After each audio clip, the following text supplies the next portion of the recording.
bergerak berbagi untuk negeri, guru penggerak majukan pendidikan, guru penggerak menghamba pada murid, kreatif rancang pembelajaran, hargai potensi, tingkatkan prestasi, lahirkan profil pelajar Pancasila.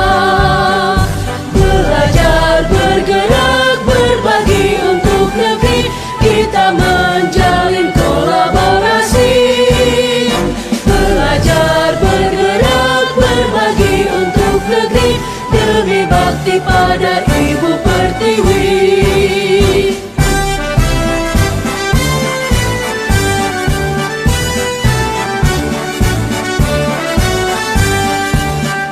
Bulatkan tekad, kuatkan hati, negeri ini memanggilmu kawan. Belajar, bergerak, berbagi untuk negeri, guru penggerak majukan pendidikan, guru penggerak menghamba pada murid, kreatif rancang pembelajaran, hargai potensi, tingkatkan prestasi, lahirkan profil pelajar Pancasila. Iya, benar, jangan berapa sekali lagi. Bapak Ibu, silakan Bapak sayang.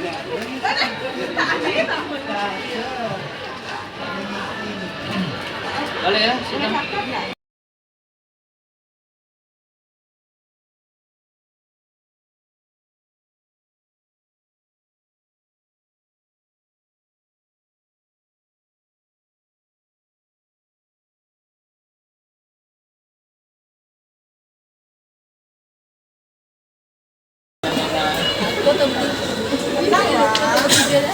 Ada bertiga sudah, ada bertiga. Sudah cukup lah. Mohon maaf Bapak Ibu, kami berdiri di sini untuk menyelesaikan tugas kami di modul 1.4, yaitu aksi nyata diseminasi budaya positif. Mohon minta waktunya sebentar Bapak Ibu ya. Air beriak tanda tak dalam, air tenang seperti berlian. Izinkan saya ucapkan salam untuk para Bapak Ibu sekalian. Assalamualaikum warahmatullahi wabarakatuh. Waalaikumsalam warahmatullahi wabarakatuh. Yang terhormat Kepala SMA Negeri 1 Tanjung Jabung Barat atau yang mewakili, yang terhormat Bapak Ibu Wakil Kepala SMA Negeri 1 Tanjung Jabung Barat, yang terhormat Bapak Ibu Majelis Guru dan Tas SMA Negeri 1 Tanjung Jabung Barat, serta yang saya hormati Ibu-ibu calon guru penggerak Angkatan 10 SMA Negeri 1 Tanjung Jabung Barat. Pertama, marilah kita panjatkan puja dan puji syukur kepada Allah Subhanahu wa Ta'ala yang telah melimpahkan berbagai nikmat dan karunia-Nya kepada kita semua, sehingga alhamdulillah pada hari ini kita semua dapat hadir dan berkumpul dalam keadaan sehat walafiat tanpa kekurangan apapun. Salawat serta salam tidak lupa kita curahkan kepada junjungan kita Nabi besar Muhammad Sallallahu Alaihi Wasallam beserta keluarganya, para sahabat dan juga para pengikutnya, sehingga di akhir kelak semua yang berkumpul pada hari ini akan mendapatkan syafaatnya. Amin. Allahumma amin. Baiklah Bapak Ibu sekalian, untuk mempersingkat waktu, langsung saja kita mulai acara yang pertama, yaitu pembukaan pada acara aksi nyata diseminasi budaya positif SMA Negeri 1 Tanjung Jabung Barat oleh calon guru penggerak SMA Negeri 1 Tanjung Jabung Barat dengan pembacaan basmalah. Bismillahirrahmanirrahim. Dilanjutkan dengan menyanyikan lagu Indonesia Raya. Bapak Ibu dimohon berdiri.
Baik, dipersilakan duduk kembali.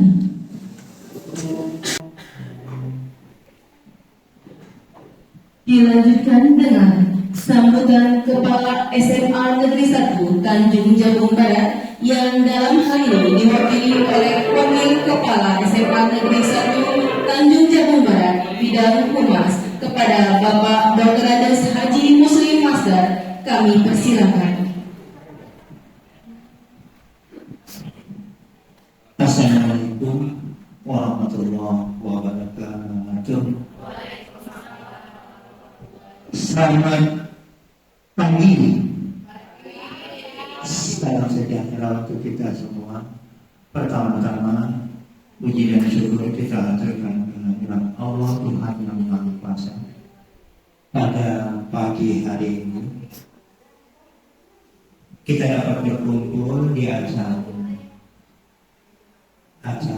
calon guru penggerak diseminasi angkatan ke-10 SMA Negeri 1 Tanjung Jabung pada pagi hari ini. Salawat dan salam untuk Rasulullah Sallallahu Alaihi Wasallam, Nabi Muhammad, akhir Nabi dan Rasul. Bapak, Ibu yang saya hormati, saya mewakili Bapak Kadiman SD yang sedang dalam dinas luar ke Batam, dapat tugas 2 hari jadi tentang penggerak ini tujuan kita. Selamat dulu yang sudah menjadi guru penggerak. Ada di ruangan ini berapa orang saya tidak tahu yang sudah. Yang calon guru penggerak, nanti kita ucapkan selamat untuk berbuat mengamalkan ilmu-ilmu yang di penggerak ini. Semoga kedepannya kehidupan di SMA Negeri 1 Tanjung Jabung Barat dan kita menjadi guru pendidik, pengajar, pembimbing, membina di SMA Negeri 1 Tanjung Jabung Barat untuk peserta didik kita hari ini, hari esok, hari akan datang lebih baik ketimbang daripada hari-hari yang telah lalu. Amin ya rabbal alamin. Bapak Ibu sekalian yang berbahagia, tidak perlu berpanjang-panjang. Yang penting kita ke depannya membuat SMA Negeri 1 Tanjung Jabung Barat ini lebih baik, mantap dan mantap. Bapak Ibu sekalian berbahagia, tanpa memperpanjang pembicaraan lagi, dengan memohon ridho ilahi dan dengan ucapan Bismillahirrahmanirrahim, acara diseminasi budaya positif dalam rangka calon guru penggerak angkatan ke-10 SMA Negeri 1 Tanjung Jabung Barat dengan resmi dibuka.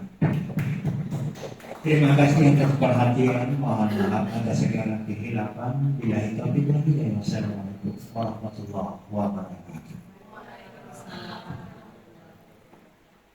Terima kasih kepada Pak Haji Muslim.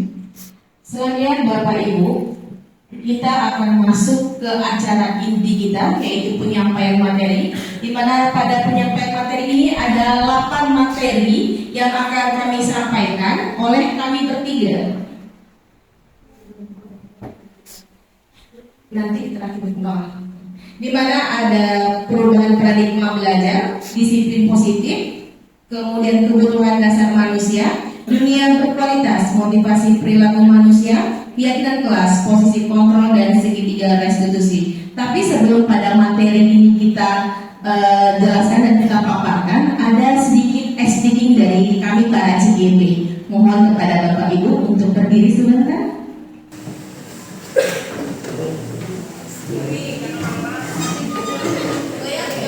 Ya, goyang-goyang sedikit Bapak Ibu, supaya lebih semangat.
ini semakin berkah. Nantinya kami mohon untuk acara selanjutnya pembacaan doa kepada Bapak Aryadi, apa SPDI. Kami persilakan kepada Bapak.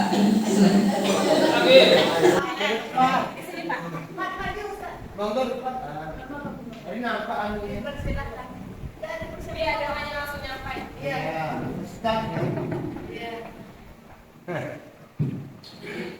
Bapak Ibu semua, untuk mengambil berkah pada kegiatan kita hari ini, sama-sama kita berdoa. Yang bagi non muslim, mohon maaf kami berdoa secara Islami. Al-Hadiniyah wa qulun salihah al-Fatihah. Bismillahirrahmanirrahim. Alhamdulillahirabbil alamin arrahmanir rahim maliki yaumiddin. Iyyaka na'budu wa iyyaka nasta'in ihdinas siratal mustaqim siratal ladzina an'amta 'alaihim ghairil maghdubi 'alaihim waladdallin. Amin. Amin. Bismillahirrahmanirrahim. Alhamdulillahirabbil alamin. Allahumma shalli ala sayyidina Muhammad wa ala sayyidina Muhammad.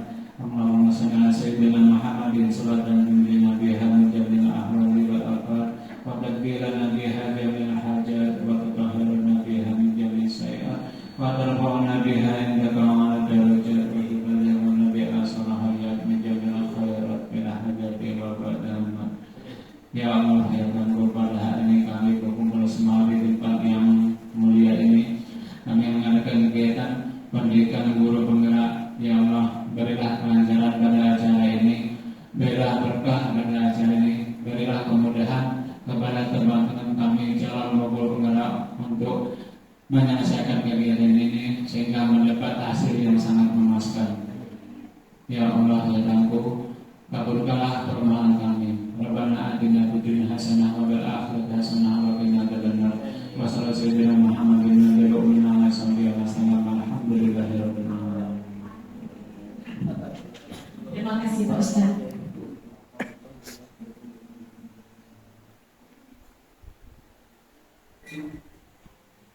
Baik Bapak Ibu, kita akan saksikan 8 materi kita yang akan kita paparkan oleh kita bertiga ini. Untuk kesempatan pertama, yaitu pada materi perubahan paradigma belajar dan disiplin positif, akan disampaikan oleh Ibu Dian Adila SPD. Pada Ibu Dian, kami persilakan.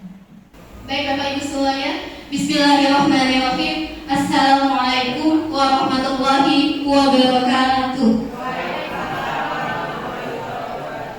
Selamat pagi Bapak Ibu semuanya.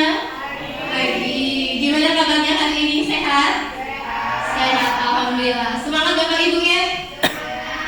Tadi kita sudah ice breaking. Semoga sampai di akhir kegiatan tidak mengantuk sampai 1 jam ke depan. Jadi di sini kami dari tim CGP Angkatan 10 SMA Negeri 1 Tanjung Jabung Barat akan melakukan kegiatan aksi nyata diseminasi budaya positif pada modul 1.4 bersama tim CGP Angkatan 10 SMA Negeri 1 Tanjung Jabung Barat. Ada saya sendiri, Dian Adila, ada Ibu Nelly Rekulina dan Ibu Nola Handayani. Baik, sebelum kita mulai, di sini kita cuma cerita-cerita, sharing Bapak Ibu ya. Bukan berarti saya berdiri di sini saya lebih banyak ilmunya, tidak. Kita saling berbagi ilmu pengetahuan, berbagi pengalaman, cerita sharing saja. Oke, supaya semangat. Kalau saya bilang semansa, oke. Bapak Ibu ya? Bisa Bapak Ibu? Bisa. Baik, semansa, oke. Satu kali lagi ya Bapak Ibu. Semansa, oke. Sip, oke. Berarti nggak ngantuk Bapak Ibu ya?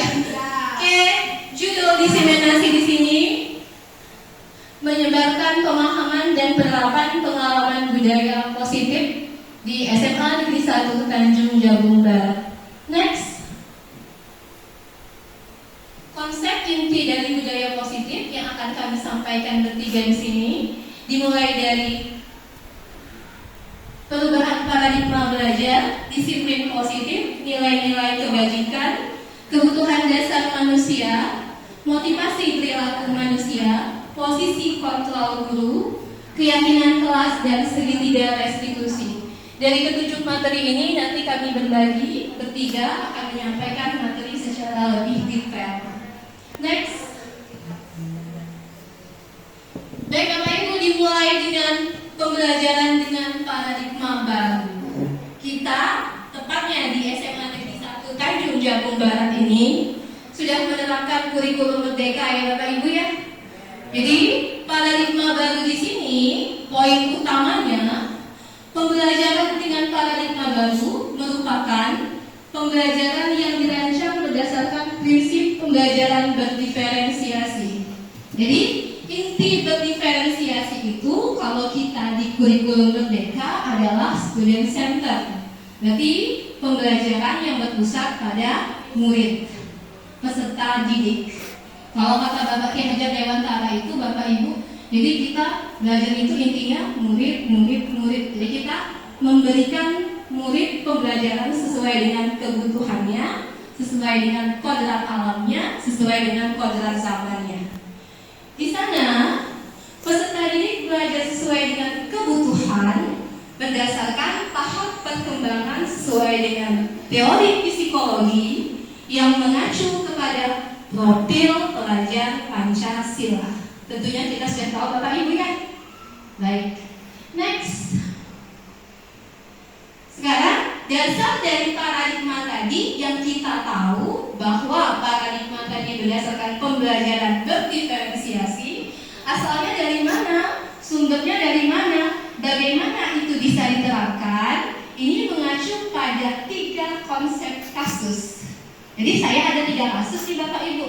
Bapak Ibu cukup mengatakan setuju atau tidak setuju dengan mengangkat tangan ya Bapak Ibu ya. Oke, kasus yang pertama, kuncinya, apakah Bapak atau Ibu setuju dengan pertanyaan ini? Yang pertama, hukuman dapat mendisiplinkan anak. Setuju Bapak Ibu? Setuju? Yang setuju mohon angkat tangan Bapak Ibu.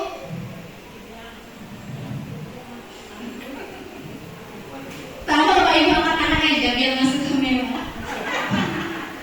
Setuju Bapak Ibu? Hukuman dapat mendisiplinkan anak. Setuju? Setuju. Pak Muslim setuju Pak Muslim ya? Setuju. Next yang kedua, pemberian hukuman dengan hal positif seperti membaca atau membersihkan halaman sekolah dapat meningkatkan disiplin anak. Setuju Bapak Ibu? Setuju. Yang setuju angkat tangan Bapak Ibu. Oke, banyak yang setuju ya. Yang ketiga, memberi penghargaan dapat meningkatkan motivasi belajar anak. Setuju Bapak Ibu? Setuju. Berarti setuju semua nih. Nah, berarti dari 3 hal tersebut kita lihat kenapa itu bisa kita terapkan. Apakah nantinya sesuai dengan pembelajaran berdiferensiasi? Kita lihat langkah selanjutnya melalui permainan berikut.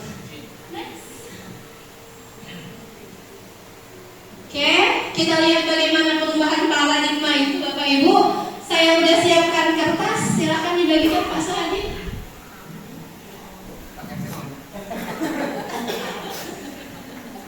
Oke, masing-masing Bapak Ibu ada 1 kertas, kertasnya dipotong 4. Atau udah usah dipotong juga nggak apa, diambil secuil saja dari kertas tersebut Bapak Ibu. Ya di sana Bapak Ibu ya ada poin A dan B. Secuil aja.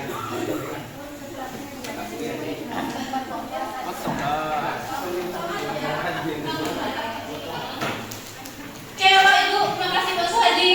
Lihat di sana ada A dan B. Anda dan teman Anda berarti berpasangan ya. Mungkin Pak Muslim bisa sama mereka.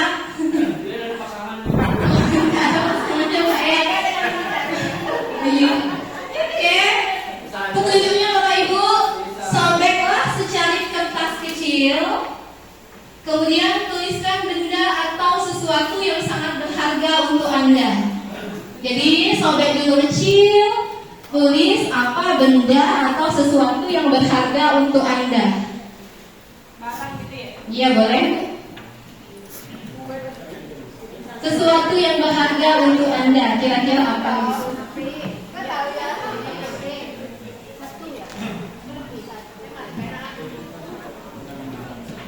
Jadi sobek masih cari kertas kecil, tuliskan benda atau sesuatu yang sangat berharga untuk Anda. Kalau sudah, bagi yang sudah, letakkan di salah satu tangan Anda. Di tangan, udah di tangan tadi digenggam. Genggam benda atau sesuatu tersebut dengan segala daya, buatlah sebuah kepalan. Jadi di kepala Bapak Ibu, di kepala. Yang apa ini kecil aja. Di kepala.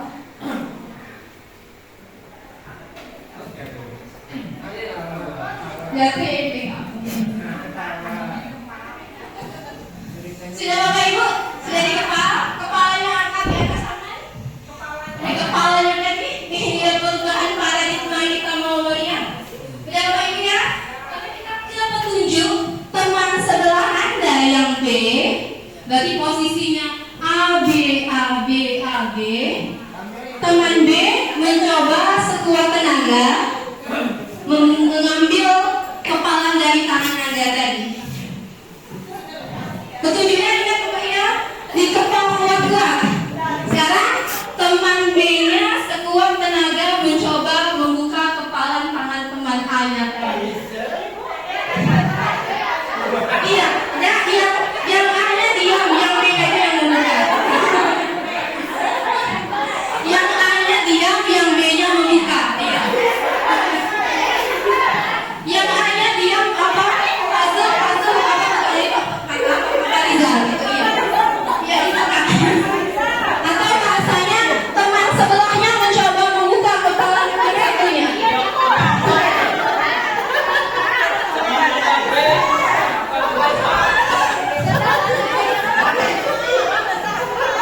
Kelasnya ada kayaknya. Bisa? Iya Pak. Iya B. Ya, buka. Bisa Bapak Ibu? Bisa. Apa yang dirasakan? Kuat ya. Adakah kepalanya yang tidak bisa membuka? Ada. Berarti kita lihat di sana. Walaupun ibaratnya dengan cara membujuk, mengancam, menghardik, merayu, menyuap, mungkin temannya tidak mau membukakan, saking kuatnya itu ya. Malah dirayu dulu malah. Oh, kok dirayu mau Pak ya? Sekarang jadi kira-kira seperti itu Pak ya. Jadi dari fenomena perubahan paradigma ini, menurut Pak Rizal, apa yang terjadi?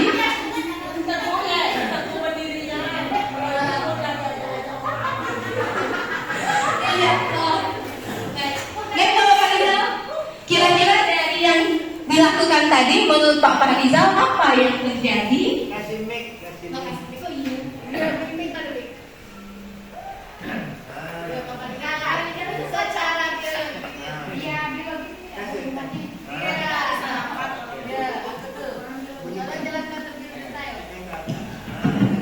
Oke, terima kasih atas dari CGP Ibu Dian Adia. Kalau sesuatu kita paksakan untuk membuka sesuatu yang dipegang oleh kepala kanan kawan, mungkin susah karena dia mempertahankan, kita memaksa, akhirnya terjadi sabotase. Jadi salah satunya kita harus bisa rayulah dia bagaimana supaya dia bisa melepaskannya sendiri tanpa ada paksaan, berarti dengan indikatif motivasi dia sendiri untuk memberi apa yang ingin kita harapkan. Saya rasa seperti itu supaya terjadi itu tadi kesadaran dari orang yang ingin kita minta memberi dengan ikhlas supaya ada berkah yang kita dapat. Terima kasih. Iya, betul sekali apa yang dikatakan Pak Rizal tadi ya. Intinya dia seperti itu, kesadaran kita, keyakinan kita, bagaimana perubahan yang akan kita lakukan. Beri aplaus untuk Pak Rizal, Bapak Ibu. Jadi kira-kira seperti itu. Next. Oke, dari yang kita lakukan tadi, maka dapat terlihat perubahan paradigma teori kontrol berdasarkan PUC kontrol yang kita lakukan Kan tadi melalui proses pengkepalan tangan, yang pertama, ilusi guru mengontrol murid. Yang namanya mengontrol murid itu sulit, Bapak Ibu, nggak bisa cepat. Kita mau murid kita tiba-tiba dia misalkan berubah perilaku, berubah karakter, sulit Bapak Ibu ya. Jadi kira-kira seperti itu. Kita mau ibaratnya teman kita membuka tangan, kalau dia nggak mau kan nggak bisa dipaksa. Jadi itu yang pertama. Yang kedua, ilusi bahwa kritik dan membuat orang merasa bersalah dapat menguatkan karakter. Yang ketiga, ilusi bahwa semua penguatan positif, efektif dan bermanfaat. Jadi kita kasih penguatan ke peserta didik, kasih motivasi itu sangat bermanfaat sekali untuk tumbuh kembang peserta didik. Dan yang keempat, ilusi bahwa orang dewasa memiliki hak untuk memaksa. Di situ terkadang kita sebagai pendidik Bapak Ibu, kita memaksa. Jadi ibaratnya kita punya hak. Kamu gini-gini ya nak, kamu gini-gini gitu. Jadi ibu menyuruh gini. Jadi ada ilusi kita untuk memaksa peserta didik. Miskonsepsi teori kontrolnya digambarkan kira-kira seperti ini. Ada ilusi guru mengontrol murid, dia mungkin lebih agak sedikit detail karena ini porsir kerjanya. Kemudian ada ilusi bahwa semua penguatan positif, efektif itu bermanfaat. Kita kasih penguatan, kita kasih dukungan, kita kasih ibaratnya motivasi, anaknya semakin giat untuk menghasilkan hasil belajar yang baik. Kemudian ilusi bahwa kritik dan membuat masa bersalah menguatkan karakter. Jadi mungkin yang mula-mula karakternya itu pendiam, tidak bisa saling bercerita, kita kuatkan karakternya, kita bangun fondasinya, jadi dia bisa sedikit bekerja sama, berkolaborasi, dan bisa berinteraksi. Yang keempat, ilusi bahwa orang dewasa berhak memaksa. Itulah yang jadi dilema yang guru. Dia ada sedikit memaksa memang. Karena seperti itu, apalagi kita bilang, kamu bawa buku, kalau nggak bawa buku kamu nggak bisa belajar. Jadi terkadang seorang guru bisa seperti itu ya Bapak Ibu ya. Oke. Next. Jadi mengubah paradigma stimulus respon ke pendekatan teori kontrol. Ini kita lihat titik poinnya. Yang pertama, stimulus responnya berdasarkan paradigma yang tadi, realitas kebutuhan kita sama. Teori kontrolnya, realitas kebutuhan kita sebenarnya adalah berbeda. Mungkin kebutuhan antara Ibu Yanti tidak sama dengan Ibu Reni. Seperti itu. Mungkin Bu Yanti butuhnya buku kimia, Bu Reni butuhnya buku geografi. Jadi realitas kebutuhan kita kenyataannya adalah berbeda. Yang kedua, semua orang melihat hal yang sama. Realita teori kontrol sebenarnya setiap orang memiliki gambaran yang berbeda. Jadi mungkin kita melihat, oh dia seperti ini, karakternya seperti ini. Itu menurut kita. Menurut 2 orang, 3 orang lain pasti karakternya dia berbeda. Yang ketiga, kita mencoba mengubah agar orang berpandangan sama dengan kita. Jadi kita mencoba mengubah agar orang berpandangan sama dengan kita. Misalnya kita memaksakan tadi Pak Muslim sama Bu Kamel, buka tangannya Bu, saya mau lihat apa yang Ibu tulis. Sementara Bu Kamel tidak mau. Jadi teori kontrolnya kita berusaha memahami pandangan orang lain tentang dunia. Jadi Bu Kamelnya nggak mau, jadi kita memahami, kita maklumi kalau Bu Kamelnya nggak mau membuka. Next, perilaku buruk dilihat dari suatu kesalahan. Itu seringnya kita Bapak Ibu ya. Mungkin, anak ini sering terlambat, sering tidak mengerjakan tugas, kita asumsinya malas. Tapi teori kontrol sebenarnya semua perilaku memiliki tujuan. Mungkin dia malas ada sebabnya begitu. Kira-kira dia seperti itu. Next, orang lain bisa mengontrol saya. Kenyataan teori kontrolnya hanya Anda yang bisa mengontrol diri Anda sendiri. Ya Bapak Ibu? Ya? Ya apa iya? Ya. Jadi orang lain bisa mengontrol saya. Kenyataannya tidak. Mungkin kita bisa mengontrol kita mulai dari jam 7 pagi sampai jam 13.20 saja kalau di lingkungan sekolah. Realitanya hanya Anda yang bisa mengontrol diri Anda sendiri. Harusnya saya bisa mengontrol orang lain, walau Anda tidak bisa mengontrol orang lain. Itu yang tadi ya. Terus pemaksaan ada pada saat bujukan gagal. Jadi masih maksa juga tadi, buka tangannya, temannya tetap gak mau buka. Dipaksa apapun dia tidak mau buka. Realitanya kolaborasi dan konsensus menciptakan pilihan-pilihan baru. Jadi berkolaborasi sama kawan, misalnya bujuk Bu Kamel tadi Pak Musim sama mereka, yuk kita bujuk kayak mana Bu Kamel mau buka. Jadi ada kolaborasi, ada kerjasama, ada dukungan dari teman lain. Yang terakhir, model berpikir menang kalah. Jadi kan tadi Pak Rizal sama Pak Suhadi itu ibaratnya Pak Suhadi nggak bisa buka tangan Pak Rizal, menang saya kan, menang Pak Suhadi kalah. Sebenarnya teori kontrolnya tidak ada menang kalah, tapi menang. Jadi kita terapkan di lingkungan sekolah seperti itu, tidak terlalu banyak menyudutkan dan menyalahkan peserta didik. Jadi itu Bapak Ibu ya, paradigma perubahan pembelajaran. Sekarang intinya ada budaya positif. Budaya, kira-kira budaya positif itu apa? Siapa yang bisa dari Bapak Ibu yang tahu budaya positif? Bisa Ibu Eva?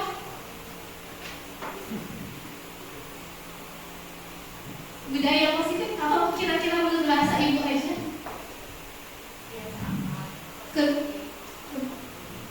Kebiasaan positif itu ya. Jadi kebiasaan, tingkah pola, perilaku. Kita lihat apa itu budaya positif.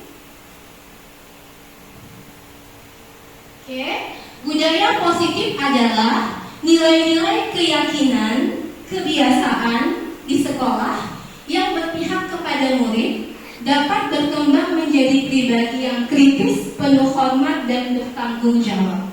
Inti dari budaya positif itu adalah kesopanan. Jadi pada perilaku tadi saat menggenggam, jadi kalau ngomongnya bagus-bagus sopan mungkin mau misalnya Bu Reni, boleh nggak saya buka tangan Bu Reni ini pelan-pelan, saya mau lihat Bu Reni mau nulis apa gitu. Jadi ada nilai positifnya, ada nilai budayanya. Dari pasti kontrol positif, budaya positif, maka akan terjadi lingkungan yang positif. Jadi kesopanannya di situ kira-kira ya. Next, Nelly. Oke, itu poin yang pertama. Kita masuk ke materi yang kedua, langsung saja di disiplin positif. Disiplin ini berdasar kata disiplina, artinya peraturan, tindakan, aturan. Jadi langsung saja, yang pertama, disiplin positif merupakan suatu cara penerapan disiplin tanpa kekerasan dan ancaman yang dalam praktiknya melibatkan perilaku komunikatif efektif antara guru dan murid. Jadi tak selamanya anak murid yang terlambat itu dia tidak aktif gitu. Atau anak murid yang terlambat itu dia tidak melaksanakan pembelajaran. Bisa saja dia terlambat yang pertama, ban motornya bocor, atau misalnya ada kecelakaan, atau misalnya dia jatuh. Jadi kita mengasumsinya dalam pola disiplin positif. Yang kedua, penerapan disiplin positif ini mengajarkan murid untuk memahami konsekuensi perilaku yang mereka lakukan. Jadi ada perilakunya, tindakannya, mereka tahu konsekuensinya. Oh, perilaku dari tindakan kalian itu seperti ini, jadi konsekuensinya seperti apa, dijabarkan seperti apa, tanpa memberikan dasar hukuman yang tinggi.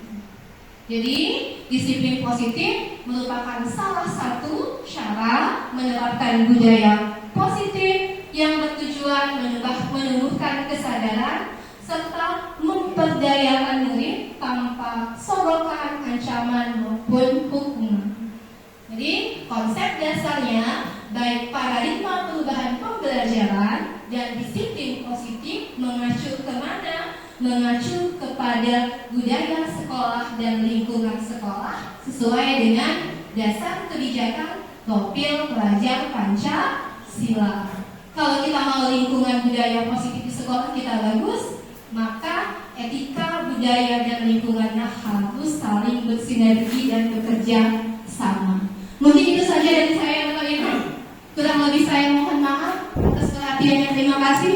Wassalamualaikum warahmatullahi wabarakatuh. Materi selanjutnya kita yaitu tentang kebutuhan dasar manusia. Bapak Ibu, kita kan sering mendengar, bahkan bukan sering, ini terjadi dalam kehidupan kita sehari-hari, yaitu kebutuhan dasar manusia. Ini adalah segala upaya yang kita lakukan agar dapat mencapai atau memenuhi kebutuhan dasar kita tersebut. Next.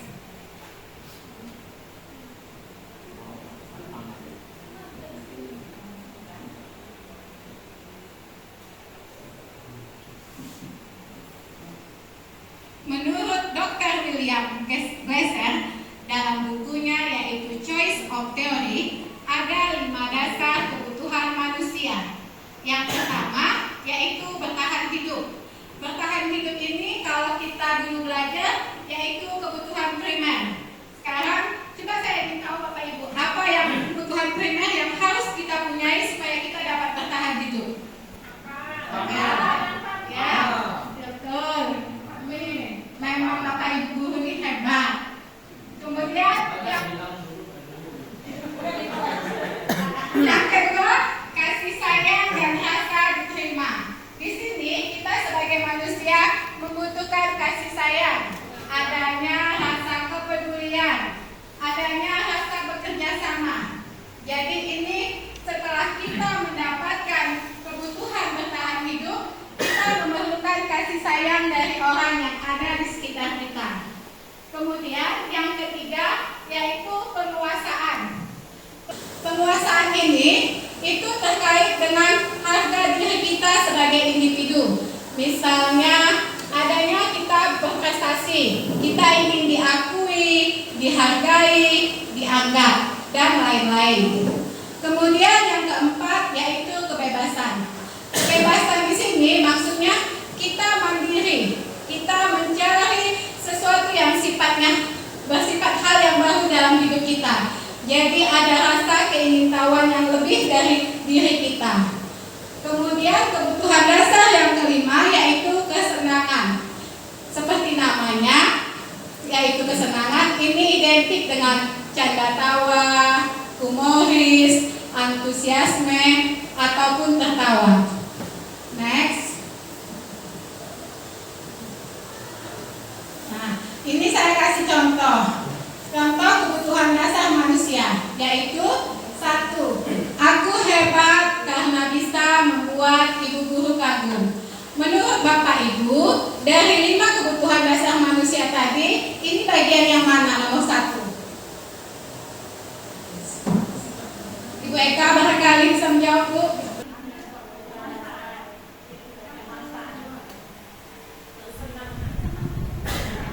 Aku hebat karena bisa membuat ibu guru kagum. Dari 5 kebutuhan dasar tadi, menurut Ibu yang mana? Kalau yang Ibu yang lain?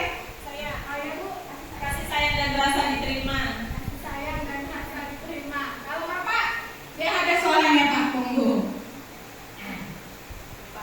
Kasih sayang. Kasih sayang ya Pak? Iya. Kasih sayang.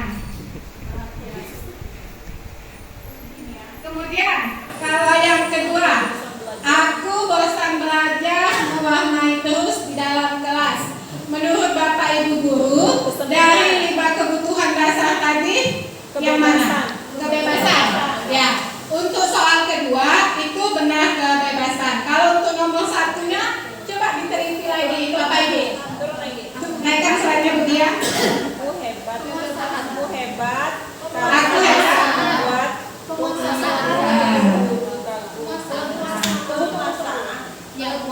Penguasaan ini identik dengan harga diri, prestasi, ujian, dihargai. Jadi kita sepakat ya Bapak Ibu untuk soal nomor 1, aku hebat karena bisa membuat ibu guru kagum, itu kebutuhan dasar manusia akan penguasaan. Next Ibu Dian. Materi selanjutnya yaitu dunia berkualitas. Sebenarnya kita sebagai guru itu sudah mendengar melakukan ini Bapak Ibu, cuma beda nama saja. Dunia berkualitas itu tempat khusus dalam pikiran Anda, tempat Anda menyimpan gambaran representasi dari semua yang Anda inginkan. Bisa berisi orang, hal-hal, ataupun apa saja yang terbaik dalam hidup Anda.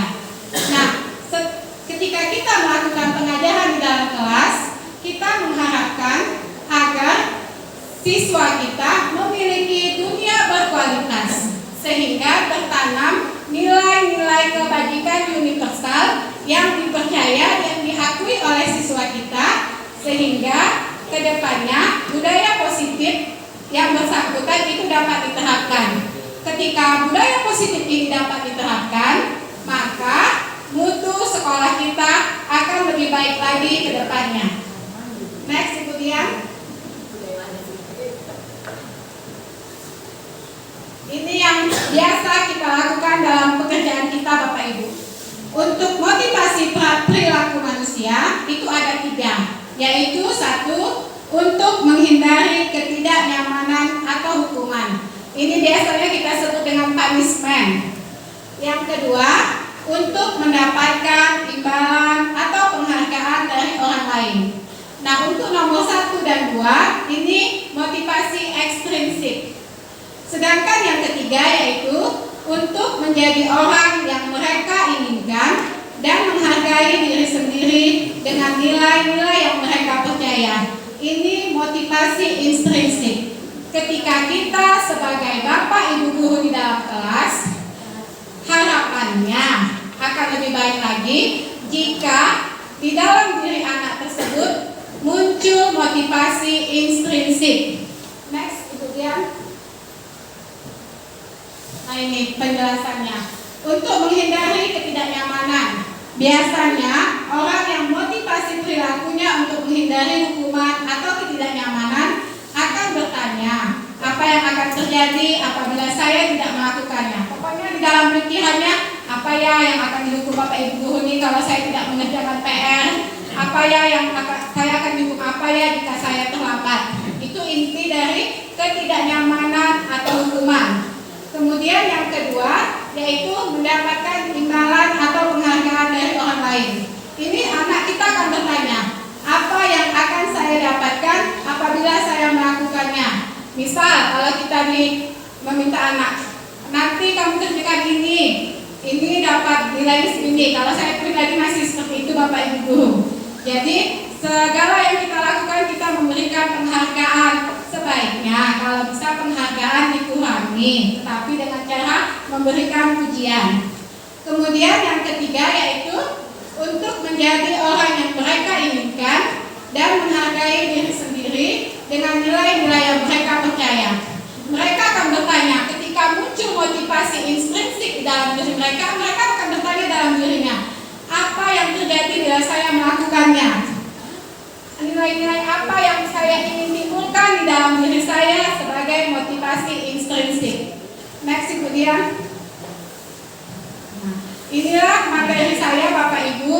Selanjutnya akan dilanjutkan oleh Ibu Nora. Terima kasih Bapak Ibu.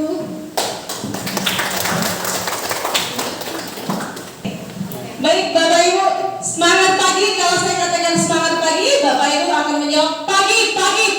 Jadi semangat kita terus pagi ya Bapak Ibu. Semangat pagi. Oke, terima kasih. Baik, di sini saya akan menyampaikan 3 materi. Yang pertama tentang keyakinan kelas. Nah, Bapak Ibu, apakah pernah mendengar sebelumnya tentang kata keyakinan kelas? Belum. Mungkin kalau di kelas kita biasa kita dengar dengan kata peraturan kelas atau kesepakatan kelas. Nah, di program kami ini kita ganti katanya sedikit dengan keyakinan kelas. Mungkin ada yang sudah pernah mendengar kata itu atau ada yang tahu apa perbedaan antara peraturan kelas atau kesepakatan kelas dengan keyakinan kelas. Ada yang bisa membantu saya? Perbedaan antara kesepakatan kelas dan keyakinan kelas. Ibu guru saya ini.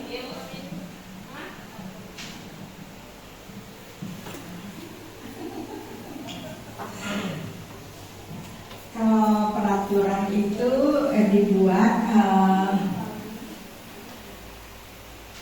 ada sanksi kalau tidak mematuhinya. Tapi kalau keyakinan ini berdasarkan kesadaran diri masing-masing membuat tersebut dan untuk dijalankan sebaik-baiknya.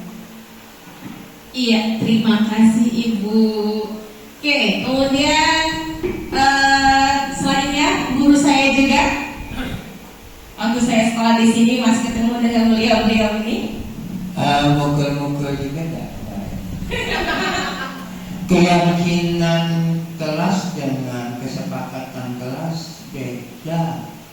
Kalau kesepakatan itu hasil musyawarah kesepakatan yang berada di kelas untuk menentukan suatu, mungkin ada sanksi, ada peraturan. Kalau keyakinan kelas, keyakinan satu kelas untuk menuju lebih hebat, baik, menuju perubahan, yakin bahwa kelas itu bisa lebih maju. Terima kasih. Oke, terima kasih Pak Haji. Ini guru saya yang terakhir yang pernah mengajar saya waktu SMA dulu. Nah, iya Pak. Pasang hijau masih ingat saya. Baik. Seperti yang disampaikan oleh Pak Muslim tadi, bahwa peraturan tadi itu adalah kesepakatan atau hasil diskusi dari peserta di dalam kelas itu untuk dilaksanakan, sehingga nanti kalau melanggar tentunya ada sanksinya atau mungkin ada dendanya. Kemudian keyakinan kelas, bahwa keyakinan kelas itu bahwa di dalam suatu kelas itu bisa menciptakan proses belajar dengan baik, dan tentunya untuk menuju ke perubahan yang lebih baik. Jadi kita harus yakin kita harus belajar lebih baik. Terima kasih. Iya, terima kasih untuk guru-guru hebat saya.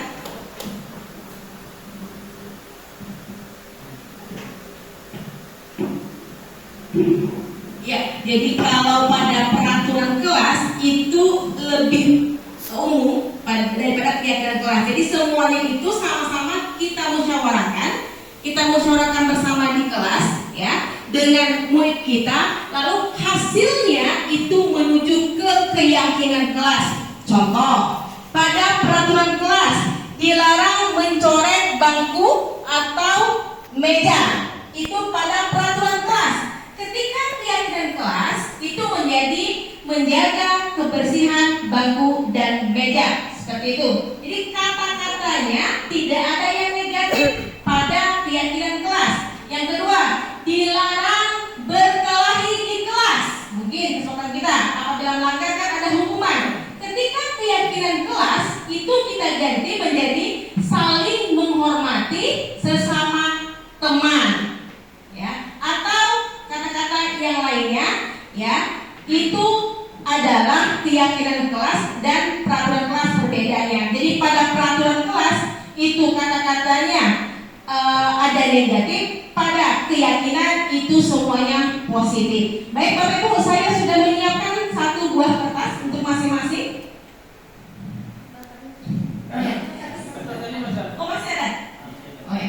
Silakan Bapak Ibu tulis satu peraturan kelas, ya, dari masing-masing Bapak Ibu yang pernah lakukan peraturannya dan keyakinan. Contoh saya bilang tadi, dilarang berkelahi menjadi saling menghormati antar teman, atau dilarang mencoret bangku dan meja menjadi menjaga kebersihan bangku dan meja. Silakan Bapak Ibu tuliskan satu saja, ya, peraturan kelas dan keyakinan kelasnya.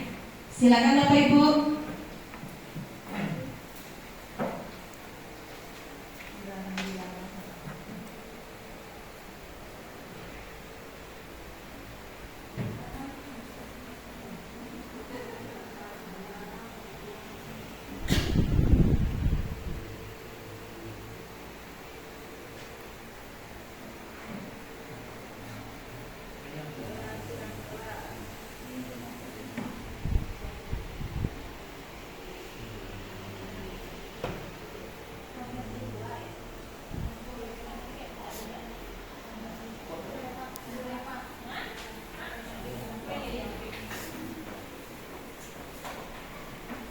Ada yang sudah siap, ada yang ingin membacakan hasilnya?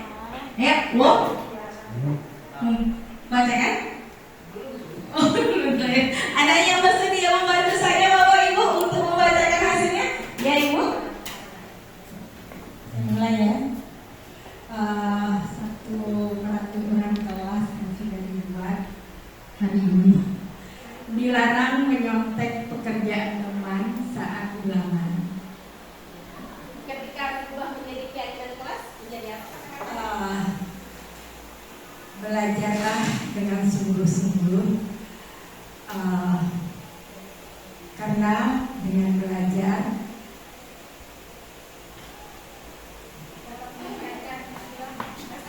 dapat meningkatkan prestasi kita. Iya, terima kasih Ibu. Jadi dilarang mencontek Bu ya. Ketika keyakinannya menjadi belajarlah dengan sungguh-sungguh atau belajarlah dengan sungguh-sungguh hasil karyamu sendiri. Boleh seperti itu. Oke, ada lagi Bapak Ibu yang ingin membacakan hasilnya? Oke, Pak Mo. Dilarang tidur sampai guru menjelaskan. Oke, ketika keyakinannya menjadi Motivasi dia untuk belajar semangat. Semangat pagi.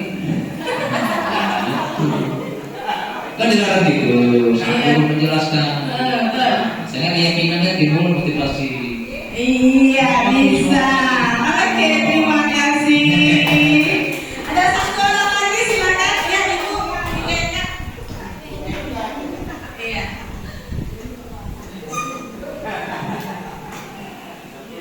Oke, terima kasih. Di sini cuma sedikit peraturannya. Dilarang menggunakan gadget di saat belajar. Oke. Itu peraturannya. Iya. Dan keyakinannya gunakanlah gadget itu pada saat kita butuh. Iya, terima kasih, berarti sudah paham semua antara perbedaan peraturan kelas dan keyakinan kelas. Terima kasih Bapak Ibu guru hebat. Oke, jadi pada keyakinan kelas itu bersifat abstrak, berupa pernyataan universal, dibuat dalam pernyataan positif, sedikit saja agar mudah diingat, ya, jadi tidak terlalu panjang kata-katanya. Kemudian sesuai dengan kondisi kelas dan sekolah sehingga mudah diterapkan. Dan yang terakhir, semua warga sekolah atau warga kelas dilibatkan saat membuat keyakinan kelas. Next, ini ada hukuman, ya. Apa perbedaan antara hukuman, konsekuensi dan restitusi? Ya, bisa kita baca bersama-sama. Di situ Bapak Ibu ada hukuman, ada konsekuensi dan ada restitusi. Oke. Ya, next. Nah, selanjutnya masuk ke materi 5 posisi kontrol guru. Bapak Ibu mungkin pernah mendengar ini, kalau tidak salah materi ini sudah ada di CGP angkatan kelima, ya. Apakah kemarin dipaparkan oleh Bu Peri? Di sini kalau di SMA kami itu sudah dipaparkan, ya. Bagaimana dengan di sini Bapak Ibu? Apakah sudah pernah dipaparkan tentang materi ini? 5 posisi kontrol guru. Sudah ya? Ada yang sudah, mungkin ada yang belum. Apakah Bapak Ibu pernah mendengar posisi guru sebagai penghukum? Posisi guru sebagai pembuat merasa bersalah? Teman, pemantau, manajer, apakah ada yang sudah pernah dengar? Oke? Oh, mungkin banyak yang belum. Kita lihat video berikut ini. Dan contoh penerapannya. Posisi kontrol.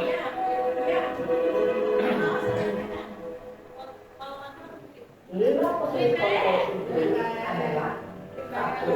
Posisi penghukum. 2. Posisi pembuat merasa bersalah. 3. Posisi teman. 4. Posisi pemantau atau monitor. Dan 5. Posisi manajer.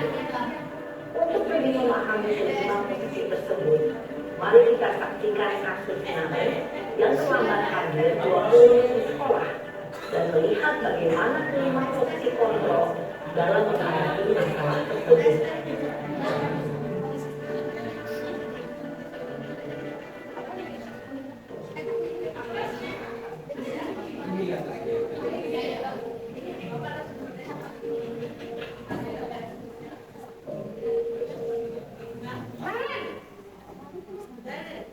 Sini kamu.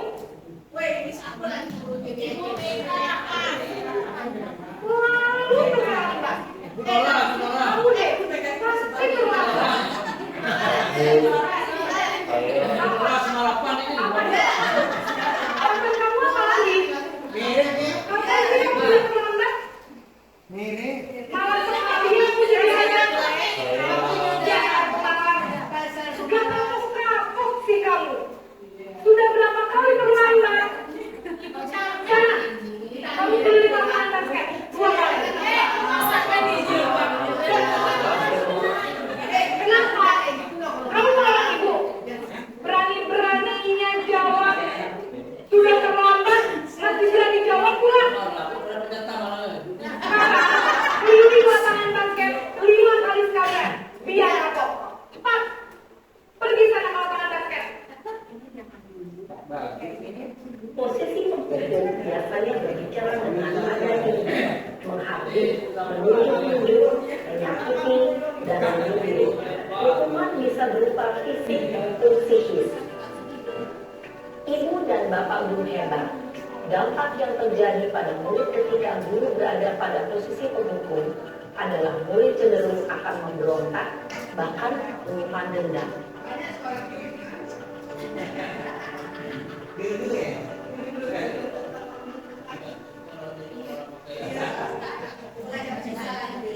Posisi yang kedua.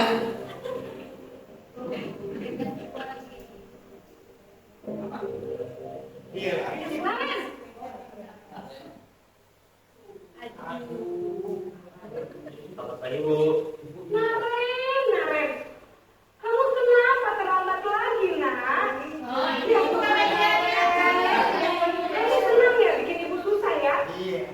Kalau kamu terlambat lagi, nanti ibu yang aku bapak kepala sekolah, nak. Disangka ibu tidak bisa membina kamu. Gimana ini? Maaf Bu. Kamu suka ya kalau yang ketemu bapak kepala sekolah? Terus, sekarang ibu harus tulis apa yang di buku absen? Ini kamu udah sering terlambat loh. Ibu harus apa coba? Maaf Bu. Maaf sekali. Ya sudah, lain kali jangan bikin ibu susah lagi ya nak ya. Ibu tidak akan kuat lagi kalau kamu begini terus. Bisa jatuhkan kalau ketemu bapak kepala sekolah. Sana, kelas. Maaf ya Bu. Maaf sekali. Posisi pembuat rasa bersalah berbicara dengan nada tenang, cenderung lembut. Namun kata-kata yang diutarakan membuat murid merasa menjadi orang yang gagal, memandang buruk dirinya sendiri, merasa tidak berharga, dan tidak sanggup membahagiakan orang lain. Ketika guru mengambil posisi pembuat rasa bersalah, murid akan menganggap dirinya yang bersalah dan ia akan menyimpan emosi negatif tersebut di dalam dirinya. Posisi yang ketiga, posisi sebagai teman.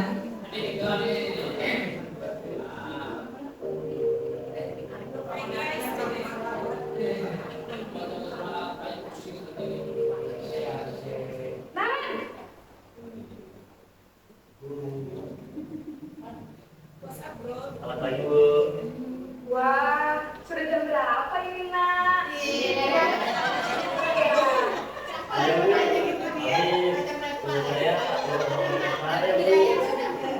Kamu mau menyalahkan ibu kamu. Kamu bukan anak yang paling kencang. Kok terlambat sih? Iya Bu, saya memang terlambat bangun tadi. Jadi biarpun saya lari kencang, tetap nggak kekejar Bu. Ya sudah sana. Nanti lain kali larinya lebih kencang lagi ya. Biar gak terlambat lagi. Bikin seneng ibu. Demi ibu. Bisa kan? Bisa Bu. Yang beresin urusan absen kamu. Kamu ini ada-ada saja. Ini bahasanya aku padamu. Dalam posisi teman, guru berbicara dengan nada suara ramah, akrab, cenderung bersenda gurau untuk menjaga suasana tetap santai. Murid akan merasa senang, aman, dengan guru. Identitas yang tercipta adalah identitas sukses atau berhasil. Namun, perlu diingat, karena ini masih dorongan eksternal, maka ada faktor ketergantungan dari murid kepada orang tersebut. Di sini, guru absennya, sehingga di lain waktu, murid bisa berperilaku baik, namun hanya kepada orang-orang tertentu saja. Kemudian posisi yang keempat, posisi pemantau atau monitor. 5 posisi.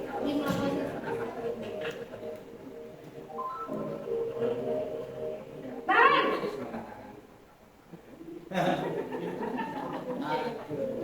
Selamat pagi, Bu. Naren, apa peraturan sekolah kita tentang jam berapa kita harus masuk sekolah, nak? Kita harus di sekolah jam 7, Bu. Iya betul, sekarang sudah jam 7.20. Naren sudah tahu konsekuensinya jika terlambat hadir. Paham, Bu. Saya harus tinggal kelas pas jam istirahat selama 20 menit. Iya benar, konsekuensinya demikian. Jadi nanti jam 9.30 pas istirahat, kamu harus tinggal di kelas, kerjakan tugas tambahan untuk ketertinggalan kamu, ya? Baik, Bu. Posisi pemantau mengandalkan penghitungan atau data untuk mengontrol murid. Guru mengarahkan murid berdasarkan peraturan dan konsekuensi. Seorang pemantau menunjukkan bahasa tubuh dan ekspresi wajah yang datar dan cenderung formal.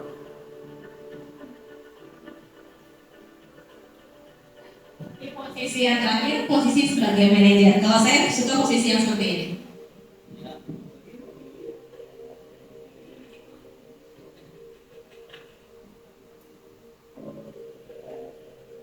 Naren, Selamat pagi, Bu. selamat pagi Naren. Maaf, Bu. Saya terlambat. Iya, sekolah masuknya jam 7, sekarang sudah jam 7.20. Jadi sekarang bagaimana ini Naren? Maaf, Bu. Saya lupa setel alarm saya semalam. Baiklah, menurut kamu, keyakinan sekolah yang mana yang perlu kamu tingkatkan? Menghargai diri sendiri dan orang lain mungkin, ya, Bu. Setuju. Jadi, apakah Naren meyakini prinsip saling menghormati tersebut? Iya, Bu. Saya meyakininya. Apakah Naren bersedia memperbaiki masalah keterlambatan ini? Bersedia, Bu. Bagaimana kamu akan perbaiki masalah keterlambatan ini? Saya akan coba untuk tidak lupa menyetel alarm saya, Bu. Baik, kalau Naren lupa menyetel alarm di rumah, ada orang yang kira-kira bisa bantu mengingatkan tidak? Ada, Bu. Kakak saya, Kak Emma. Ada lagi selain Kak Emma? Selain Kak Emma, ada ibu saya. Baik, jadi yang mengingatkan Naren adalah Kak Emma dan ibu kamu ya? Kira-kira akan mulai start alarm kapan nih Naren? Setelah pulang sekolah, akan segera saya lakukan. Baik, jadi Naren akan setel alarm untuk bangun besok pagi dan akan diingatkan oleh kakak dan ibunda Naren ya. Ada lagi yang mungkin perlu dilakukan Naren agar tidak terlambat bangun lagi? Tidak ada, Bu. Baik Naren, terima kasih untuk kerjasama kamu. Sekarang kamu perlu kembali ke kelas untuk belajar. Baik, Bu. Terima kasih. Ya, terima kasih. Posisi manajer adalah posisi kontrol yang disarankan untuk membimbing murid memiliki sikap disiplin yang positif, yaitu murid yang mandiri, bertanggung jawab, dan dapat memecahkan masalah.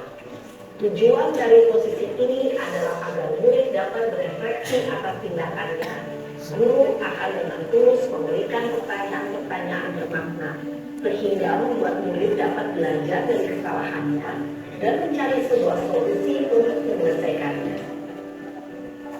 Ibu dan bapak guru hebat, setelah mengamati adegan kelima posisi kontrol tadi, kira-kira posisi mana yang paling ideal? Posisi mana yang dapat menunjang motivasi intrinsik murid? Ya, tentu posisi manajer. Posisi ini memang posisi ideal yang ingin dituju setiap pendidik. Pada posisi inilah, guru dapat menerapkan disiplin positif yang berpihak pada murid. yang memerdekakan murid. Perjalanan seorang pendidik tentunya tidak mudah untuk sampai pada posisi seorang manajer. Namun, tujuan kita pasti, yaitu menciptakan murid-murid yang mandiri, merdeka, dan bertanggung jawab. Semoga penggambaran 5 posisi kontrol yang telah diperlihatkan ini dapat menjadi ajang refleksi bagi kita semua, agar dapat terus mengasah dan menerapkan disiplin positif yang memerdekakan murid. Mari terus berlatih dan bersemangat. Selamat menerapkan. Salam dan bahagia, Ibu dan Bapak Guru. Hebat. Oke, terima kasih. Itu dia ada 5 posisi kontrol. Kalau kita tidak melihat di situ, kira-kira Bapak Ibu lebih suka posisi kontrol yang mana? Memang yang idealnya manajer ya, secara teori. Kira-kira Bapak Ibu sukanya yang mana?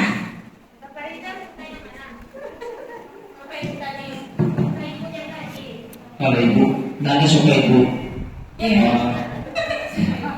Jadi begini Bu, kalau kita lihat dari antara satu posisi kontrol posisi 1 sampai dengan 5 tadi, memang di sini bagus yang manajer.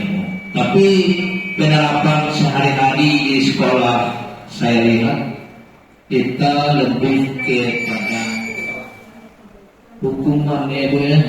Saya lihat mungkin dengan adanya ini sebagai masukan untuk kita untuk menuju ke yang positif, yang bisa membina siswa tadi menjadi lebih bagus dan lebih terarah. Mungkin di sini posisi kontrol manajer yang lebih mendekati bagusnya untuk diterapkan. Di samping mendidik anak-anak, sopan santun kita dengan anak-anak pun juga tidak ada dendam segala macam.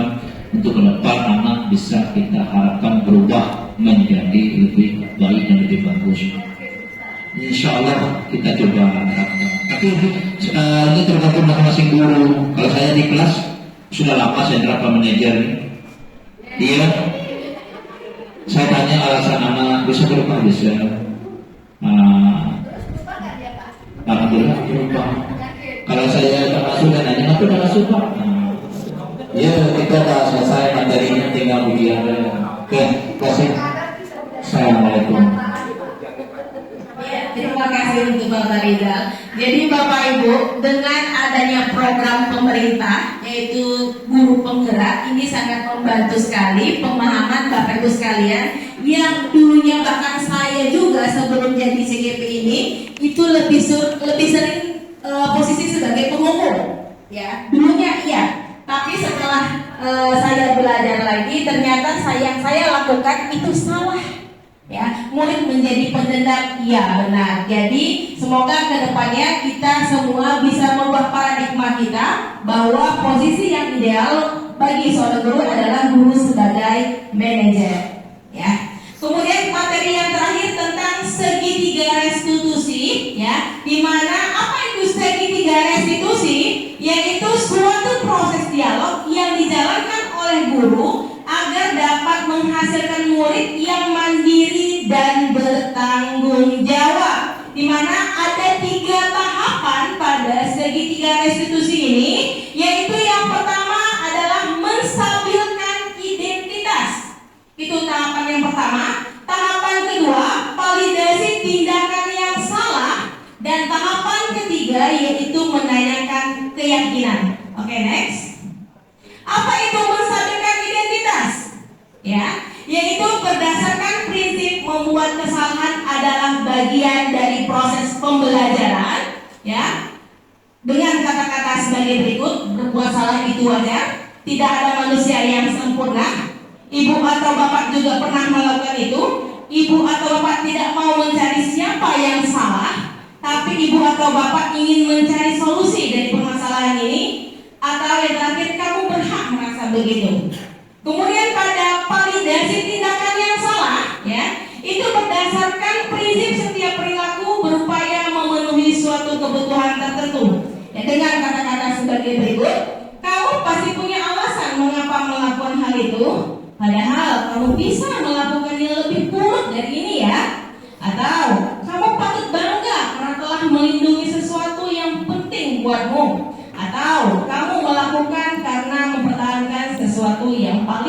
Umum. Dan yang terakhir, tahapan yang terakhir pada segitiga restitusi ini yaitu menanyakan keyakinan. Contoh, yang berdasarkan prinsip teori kontrol bahwa dasarnya kita termotivasi secara intrinsik dengan kata-kata sebagai berikut. Apa keyakinan kelas kita? Nilai-nilai apa yang telah disepakati bersama? Kemudian seperti apa gambaran sebuah kelas yang ideal menurut kamu? Dan yang terakhir, kamu ingin menjadi orang seperti apa? Oke, lanjut, Bapak. Oke, ini nanti ada video dari saya, ya. Videonya juga baru saya buat.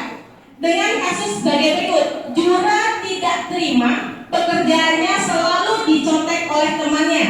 Ia marah dan tidak dapat menahan emosinya. Berikut pemecahan solusi. Oke, berikut penyelesaian masalah menggunakan segitiga restitusi. Tadi mendengar laporan dari Ibu Nora, katanya kamu dipenuhi ya dengan Ali.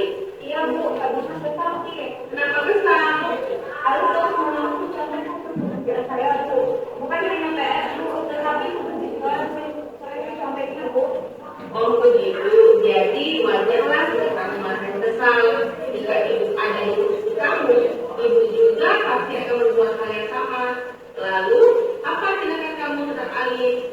Saya marah-marah dengan Ali. Saya menghakimi dia dan katakan ke saya menghukumi dia dulu. Oh begitu, pasti kamu berbuat seperti itu ada alasannya ya? Ya iyalah Bu, saya diam saja. Saya mempercayai dan mengerjakan tugas itu Bu, tapi Ali senang mengikuti saja. Dia tidak mau berusaha Bu. Ya wajarlah kamu merasa marah karena kamu tidak rela dan tidak ikhlas jika tugas kamu dicontoh oleh Ali. Ibu sangat menghargai tindakan kamu yang tidak berbuat lebih buruk dari itu. Misalnya saja kamu mengukur atau menggunakan kegiatan fisik lainnya. Iya Bu. Sekarang kalau kita pikirkan tindakan kamu marah atau memukul beja, apakah sesuai dengan keyakinan kelas kita? Menurut kamu, keyakinan kelas apa yang telah kamu langgar? Saya menghormati antar teman dulu. Iya betul. Menurut kamu, saling menghormati antar teman itu penting atau tidak untuk kamu? Penting Bu. Menurut kamu, jika itu penting, jadi keyakinan kelas apa yang harus kamu lakukan saat kamu sedang marah? Harus lebih sabar Bu. Kamu bersedia memperbaiki masalah ini? Apa yang harus kamu lakukan untuk memperbaiki masalah ini?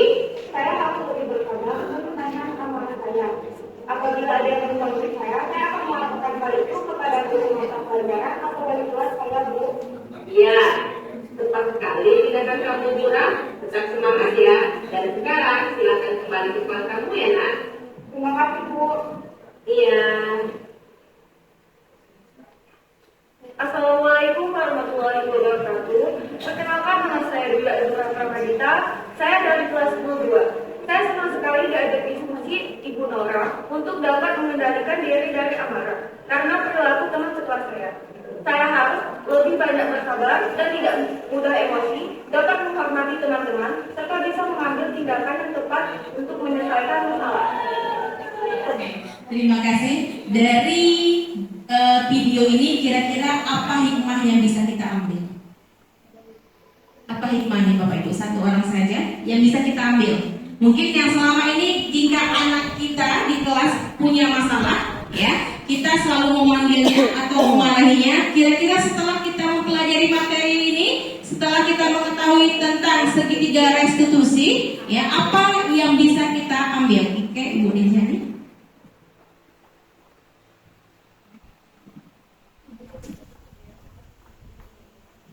Assalamualaikum warahmatullahi wabarakatuh. Bismillahirrahmanirrahim. Terima kasih atas waktu yang diberikan menurut saya. Mungkin kita harus melakukan pendekatan personal dulu terhadap siswa tersebut, baru kita ambil tindakan. Jadi tidak langsung mengambil tindakan langsung dengan cara menghukum atau menangani seperti itu. Kita harus melakukan pendekatan personal dengan istilahnya itu seperti mewawancarai tentang masalah pribadi. Mungkin bisa saja anak tersebut memiliki masalah pribadi dalam keluarganya ataupun dengan temannya ataupun yang lainnya. Artinya tidak langsung mengambil tindakan, tapi harus melakukan pendekatan personal terlebih dahulu. Jadi seperti itu. Oke. Terima kasih. Assalamualaikum warahmatullahi wabarakatuh. Iya, Waalaikumsalam warahmatullahi wabarakatuh. Oke, jadi tidak langsung kita menjudge anak tersebut seperti ini. Ya, yang pertama adalah kita menstabilkan identitasnya dulu, kemudian validasi tindakannya yang salah. Yang terakhir adalah menanyakan keyakinan kepada anak tersebut. Terima kasih Bu Rinjani. Oke, Bapak Ibu, demikian materi kita pada hari ini. Untuk kesimpulan akan dibacakan oleh Ibu Deli.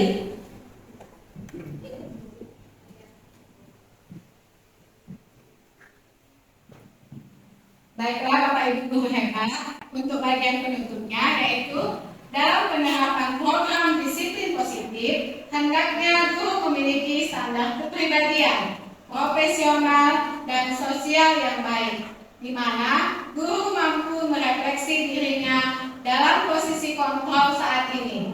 Bagaimana perjalanan dirinya sebagai among, dalam hal ini manajer, yang menuntun murid-muridnya menjadi insan yang mandiri, merdeka, dan bertanggung jawab. Hal ini sesuai dengan standar nasional pendidikan. Dengan bagian penutup ini, maka aksi nyata diseminasi budaya positif dari kami calon guru penggerak Angkatan 10 SMA Negeri 1 Tanjung Jabung Barat telah selesai. Terima kasih Bapak Ibu guru hebat.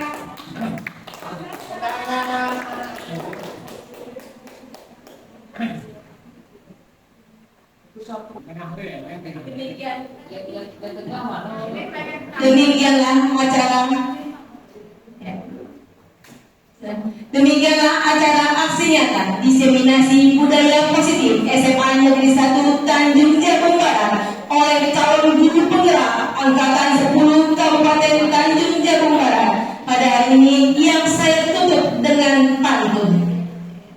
Anak kecil duduk di papan, memakai dasi dan juga celana. Ya, puluhan menit kami berdiri di depan. Semoga presentasi kami CGP Angkatan 10 memberi makna.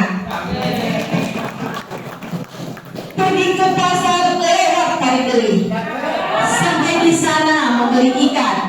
Sekian presentasi dari kami. Terima kasih Bapak Ibu sudah memperhatikan. Yang terakhir, berbaju kurun si anak darah, sanggup berhias kembang melati. Kalau tersilap tutur bicara, mohon maafkan kami sepenuh hati. Oke, akhir kata kami sudahi dengan moto guru penggerak, yaitu Visi guru penggerak, bergerak, bergerak, menggerakkan.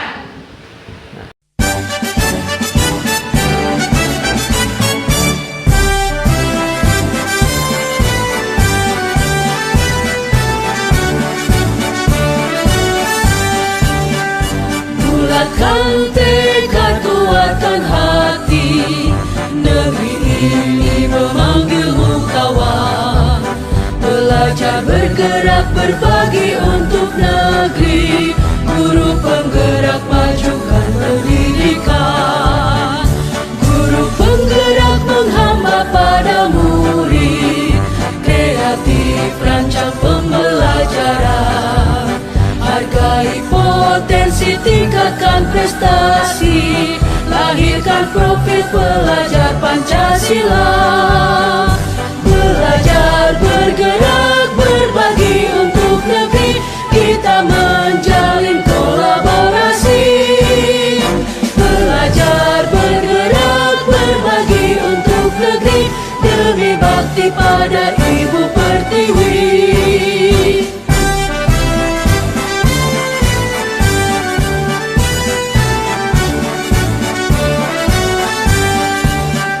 Bulatkan tekad, kuatkan hati, negeri ini memanggilmu kawan. Belajar bergerak berbagi untuk negeri, guru penggerak majukan pendidikan. Guru penggerak